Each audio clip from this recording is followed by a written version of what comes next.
Hello and good morning. And first, I want to say that it is such an honor and a privilege to appear on this panel with all of these beautiful, wonderful people who are sitting in front of me, in front of us. It's an honor. And I want to say to Umar, we have an expression in this country. Let the church say amen. Amen. And let the church say amen, because he laid it right where it needs to be. And as I tell my students, I teach law school, as I tell my students in class, because I'm blackety black, because I'm black. And I think they understand and know what I'm talking about. But we were going to, Shelly and I were going to talk just briefly about this whole notion of policing our bodies. And we are in the process of writing an article called The Anita Hillification of Ketanji Brown Jackson. So that ought to tell you kind of where our heads are. But this whole notion of policing our bodies made me think of the respectability error. And for the students who are in the audience who may not know it, there have been different periods in our time history that can be called the respectability errors. And that's when Black women thought, if I'm just respectable, if I talk properly, if I walk properly, if I dress properly, if I comb my hair properly, then I'll be accepted. And what we realized was that it's not about our hair. It's not about our big butts. It's not about our wide noses or our lips or our brown skin. It's about us. That's right. The threat that we present, because we exude power. And the power is unmistakable when we unite and come together. So we are being picked apart feature by feature. We're never good enough. We're never smart enough. We're never whatever enough. So I concur with, I'm going to deliver me to you every day that we are together. It's so just a little story. One of my students got in trouble with the bar and asked me to be a witness. And I said, certainly. And it was on Zoom. And I forgot that my thing says she, her, queen. And so when the screen came up, I'm sitting in front of 10 white men. And I'm like, oh, Lord, they see that queen up there. What does this mean? And one of the white guys leaned into the camera and said, good morning, queen. And I said, all right. I don't have to change who and what I am to satisfy anybody. My problem is, and Shelly, I want you to speak to this a little bit, is when we start policing each other. Yes. Because we've been so indoctrinated that we start, why she wear her hair like that? Why she got them curly cues? Why she wearing that afro in there?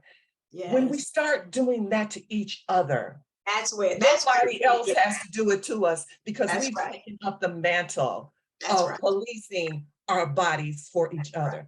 I teach at a HBCU, and every day somebody walks in there, purple hair, pink hair, green hair, hair down to the floor, hair up in the sky. They are representing who and what they are on any given day, and I love it and I support it. So when we start talking about this word professionalism, to me, that's a buzzword for respectability, because you get all of me when you get me. And nobody polices white women the way they police us. They may say she's too skinny but they don't go into the details. No. Like they go into the details, and I'm using the term they generically, like they do with us. We're never good enough. And I am here to say we are fabulous, just as we present. So Shelly, I'm just wondering, what are your thoughts on my little spiel? Well, so one of the things that I think about is when our ancestors were on the continent of Africa, and you look at our history, we had royal hairstyles. Just the way that our hair grows out of our scalp, it grows up, and I believe that it grows up in praise of God.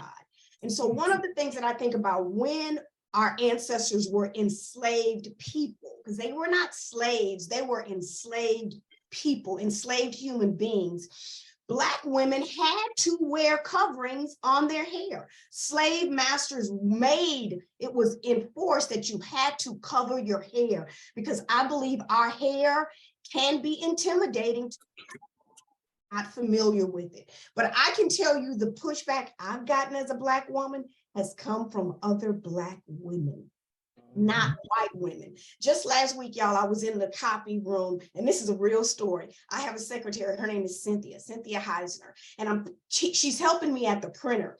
And she walks up and I can feel her staring at me.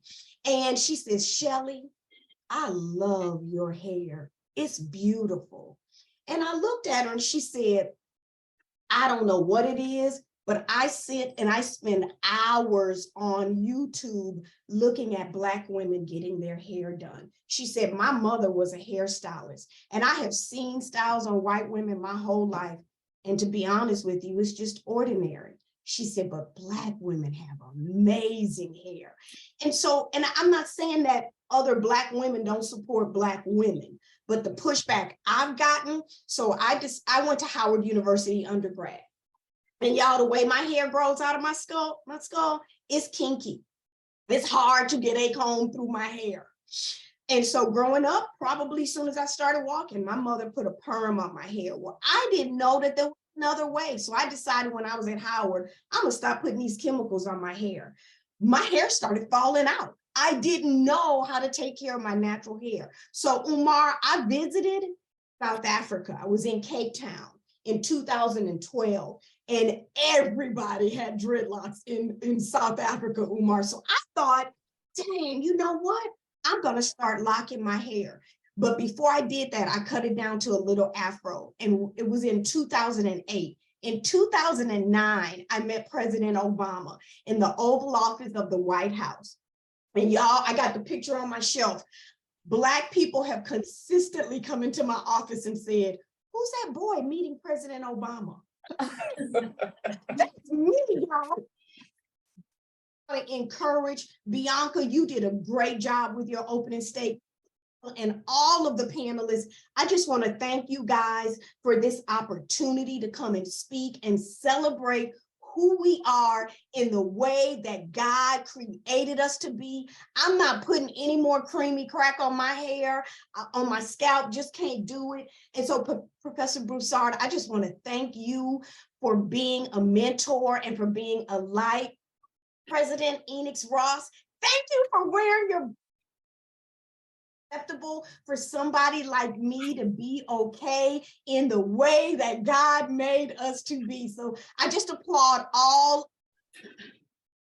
Angela and the Black Law Students Association for giving us an opportunity to be who we are. Yes. Thank you. Thank you so much for thinking that we had something to say and to contribute to the discourse. And I have granddaughters and grandsons, and I want them to look up to each and every one of you. I want that, my little grandson, he said to me the other day, I want big hair, Grandma. I'm growing out my hair big.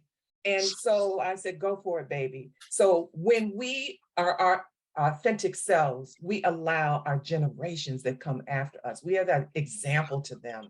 And when we stop policing each other and telling each other who and what we can be, and just embrace, I don't care what you do to your hair, it represents you.